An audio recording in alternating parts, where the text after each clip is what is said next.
Hey everybody, you clicked on this video. That means you wanted more of this. You wanted to hear the bigger story. You wanted to hear about the Jew and the Thorns, and let me tell you something. I am fucking offended that you clicked on this goddamn link and you wanted to fucking listen to a possibly offensive story. Out of all the ones I have read, this one I haven't, and I'm assuming it's just going to be downright offensive, and you all ought to be ashamed and baptized and then be a fucking vegan and never hurt a cow in your life again and then possibly be reincarnated as a fucking eagle. I really didn't pay attention when I was in, the Church of Latter-day Saints. I think that's what happens, but okay. Here it is. The Jew in the Thorns. Extra story. Once upon a time, there was a rich man who was probably Jewish, who had a servant who served him diligently and honestly, because he's a servant, and that's what he does. Every morning, he was the first one out of bed, and at night, the last one to go to bed. Whenever there was a difficult job that nobody wanted to do, he was always the first to volunteer. He never complained at any of this, but was content with everything, and was always happy. When his year was over, his master gave him no wages, thinking, "That is the smartest thing to do, for it will save me something. He won't leave me, he will not leave me, but will gladly stay here working for me." Have you ever heard of the labor unions? The servant said nothing, but did his work the second year as he had done it before. And when at the end of this year, he again received no wages, he still stayed on without complaining. When the third year had passed, the master thought it over, then put his hand into his pockets and pulled out nothing. That's what it says, actually. However, this time the servant said, "Fuck you, you cocksucker." Sorry, that's not what he said. The servant said, "Master, I have served you honestly for 3 years.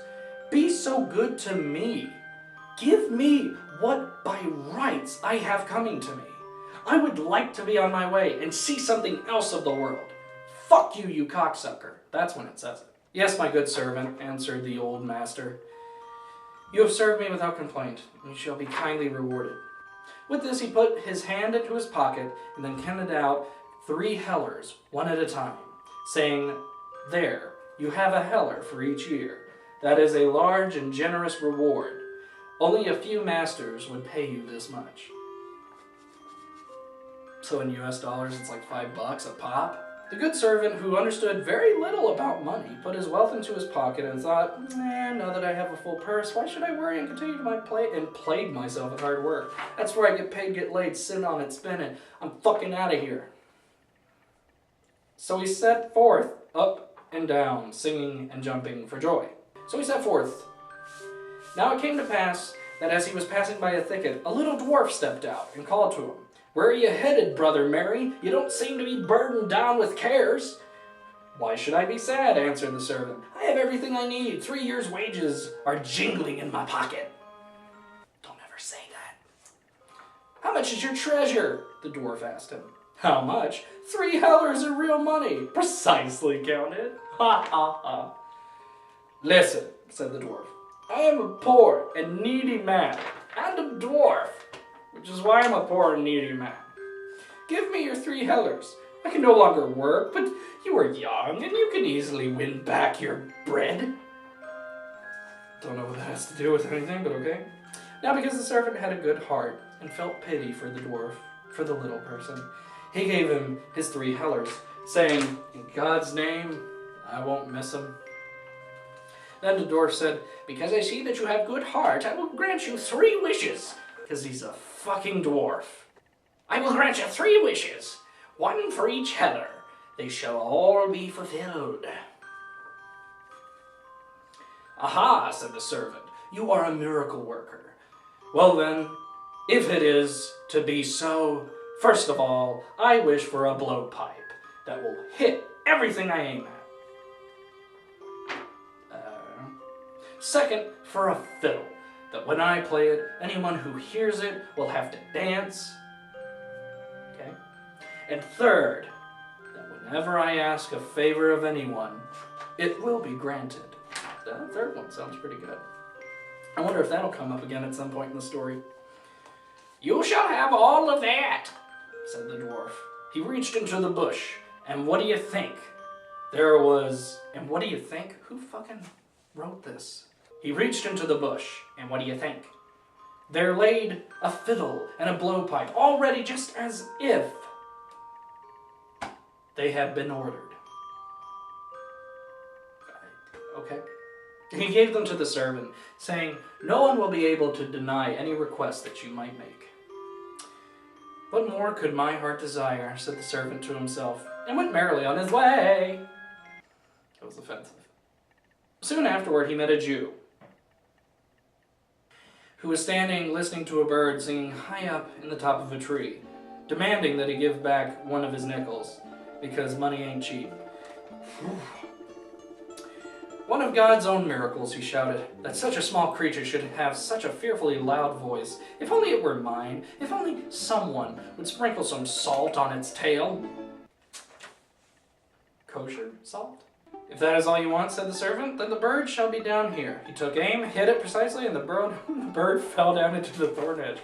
All right, you want that bird, man? I'm going to get it. Rogue, he said to the Jew. Go and fetch the bird out for yourself. My goodness, said the Jew. Don't call me a rogue, sir. But I will be the dog and get the bird out for myself. After all, you're the one who shot it. God damn it, stop reading it like that. Then he lay down on the ground and began crawling into the thicket. When he was in the middle of the thorns, the good servant could not resist the temptation to pick up his fiddle and begin to play. The Jew's legs immediately began to move, and he jumped up. The more the servant fiddled, the better went the dance. However, the thorns ripped apart the Jew's shabby coat. Shabby coat. Okay, we're really doing this. All right. Combed his beard and pricked and pinched him all over his body. Oh my God! Cried the Jew. What do I want? What do I want with your fiddling? Stop playing, sir. I don't want to dance. But the servant didn't listen to him and thought, You have fleeced people often enough. And now the thornhead shall do the same to you. Because this is Germany. Fuck you, you scapegoat. He began to play all over again, so that the Jew had to jump even higher, leaving scraps from his coat hanging on the thorns. Oh, woe is me, cried the Jew. Probably the same thing he said in the gas chamber. I will give the gentleman anything he asks, only if he quits fiddling, even a purse filled with gold. If you are so generous, said the servant, then I will stop my music, but I must praise the singular way that you dance to it. Then he took the purse, and he went about his way. So the Jew stood there quietly, watching the servant until he was far off and out of sight. Then he screamed out with all his might, You miserable musician, you beer house fiddler, wait until I catch you alone. I will chase you until you wear the soles off of your shoes. You ragamuffin, just put a groschen in your mouth so that you will be worth 6 hellers. He continued to curse as fast as he could speak. As soon as he had thus refreshed himself a little and caught his breath again,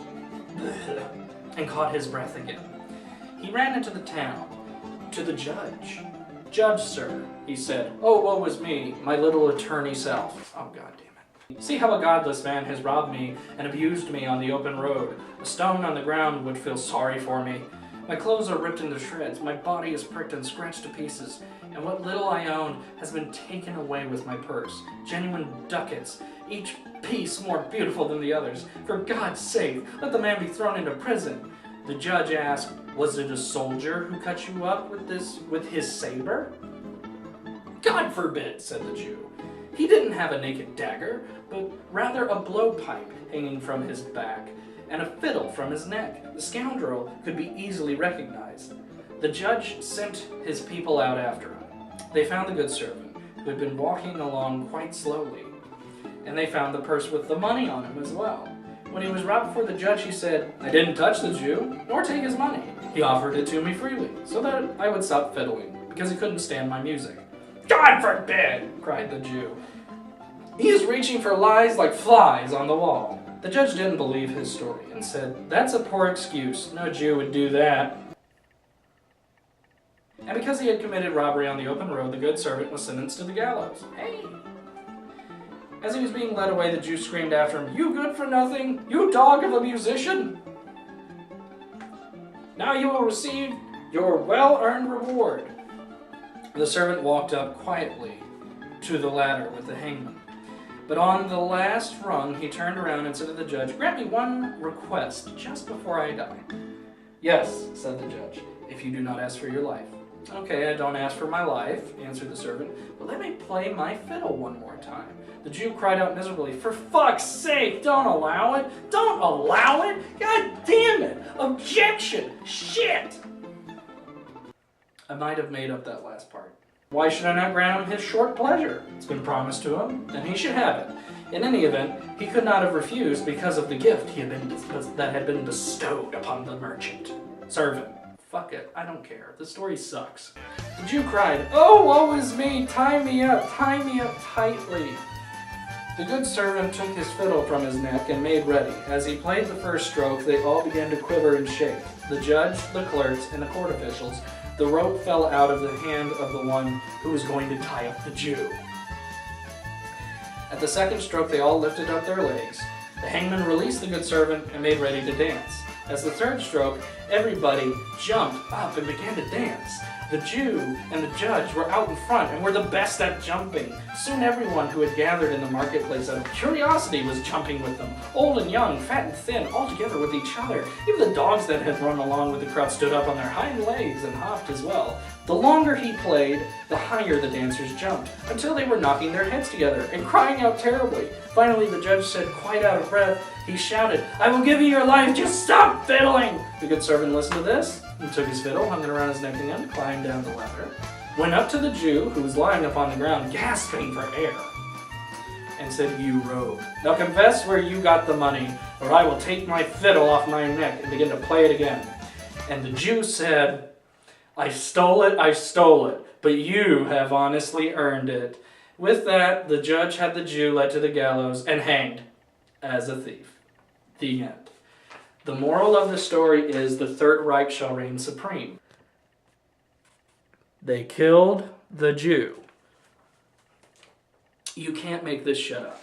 That was horrible. That was about as offensive as I could have thought it was going to be. So, anyway, thanks for clicking. Go back to the other video if you want to. Check whatever else is out. The end.